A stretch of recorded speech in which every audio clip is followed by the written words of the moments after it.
সংখ্যালঘু উন্নয়ন ইস্যুতে উত্তপ্ত বিধানসভা।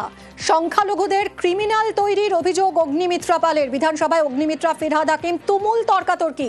কি হয়েছে জানাবে পারাদীপ ঘোষ, রয়েছেন আমাদের প্রতিনিধি। পারাদীপ, দেখো, তুমি জানো যে আজকে রাজ্যের অন্তর্বর্তী যে বাজেট, সেই বাজেটের উপর জবাবি ভাষণ ছিল এবং সেই জবাবি ভাষণের উপর বলতে উঠে বিজেপির বিধায়ক অগ্নিমিত্রা পাল তিনি বলেন যে রাজ্যের যে অন্তর্বর্তী বাজেট, যে ভোট অন অ্যাকাউন্ট, সেই ভোট অন অ্যাকাউন্টে দেখা যাচ্ছে মাদ্রাসা সহ সংখ্যালঘু যেসব শিক্ষা প্রতিষ্ঠান রয়েছে সেখানে সংখ্যালঘুর শিক্ষা খাতে বাজেট বরাদ্দ হয়েছে।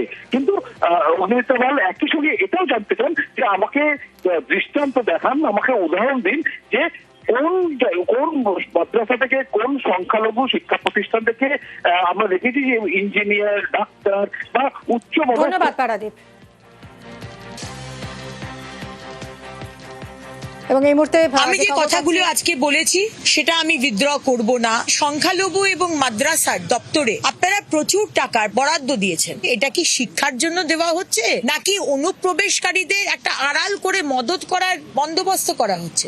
আপনারা ভোট ব্যাংকের জন্য, নিজস্ব পলিটিক্যাল এজেন্ডার জন্য সংখ্যালঘু ভাই বোনকে মডার্ন এডুকেশন দিচ্ছেন না, তাদের হাতে বন্দুক দিচ্ছেন, তাদেরকে ক্রিমিনাল তৈরি করছেন। এটা তো আমি কোনো ভুল বলিনি।